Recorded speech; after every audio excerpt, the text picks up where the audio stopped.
Hi, Melanie. Cool design here. I really like what you've created in here, that swirl kind of thing that's going on.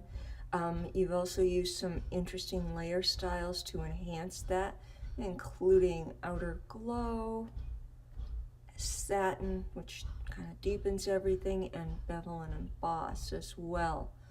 Um, okay, let's talk about maybe some alternative ways of approaching this. One of the things I'm seeing is I'm seeing the checkerboard through the background, which means you don't have a clear indication of what it's going to print like in a way, because that will turn paper white if you're seeing the checkerboard pretty much. So let's put a background layer on here. To put a layer beneath the layer you're on, hold down the Command or Control key when you click on the new layer option. I'm going to fill it with black just to see what that does. I'm going to fill it also with white to see what it does. There's white. So I'm getting sort of a gray here with just a really light texture here. So I'm kind of preferring the black. One of the things that I think I would be wary of is having so much dark in here, and then putting all this really light stuff in here. So I think in this case, maybe your outer glow is not helping you, and even the bevel and emboss maybe is something that you want to rethink. Or you could go into the bevel and emboss if you wanted to still do it and just lower down the screen here and maybe look at the directionality of this.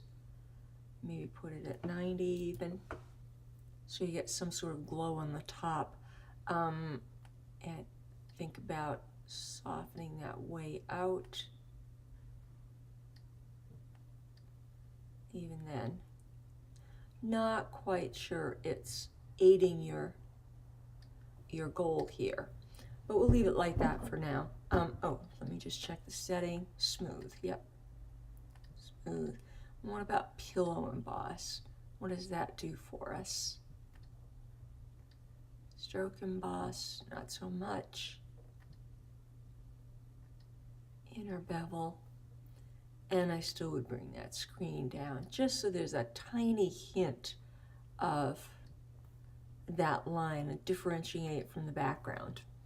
Okay, the other thing, when you add the satin here, it makes it really dark, so maybe I might bring that satin down a bit just to get a little more detail in there, just a little bit. The other things I might consider over here are bringing in just a little more highlights to give it some more dimension. And I'm just using the burn tool. I'm using it fairly high at 90%. And just kind of painting with the direction of the swirls so that you get kind of this feeling of the middle of this wave being a little higher than the edges. So you can play with that a little bit if you want to. Not necessarily something you want to do every time for certain, but this will give you sort of an extra bit of dimension. I'm going to go down to 60% here.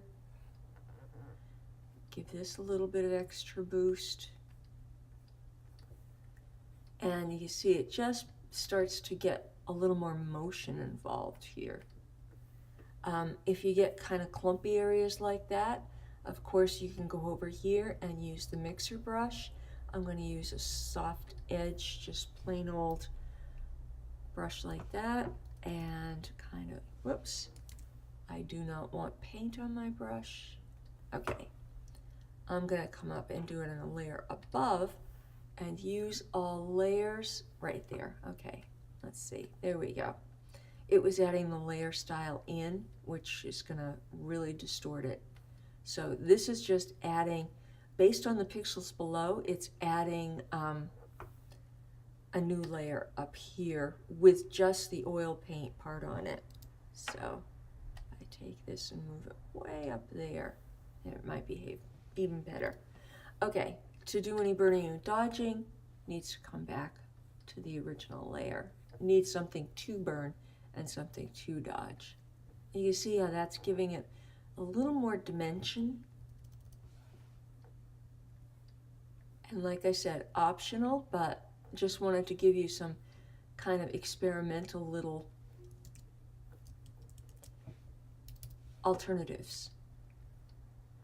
Okay, so that's the thing that was really kind of concerning me with yours was the fact that we had that really light stuff pulling us away from this really, really interesting design in here, this cool kind of swirl that I just want to be lost in and really enjoy.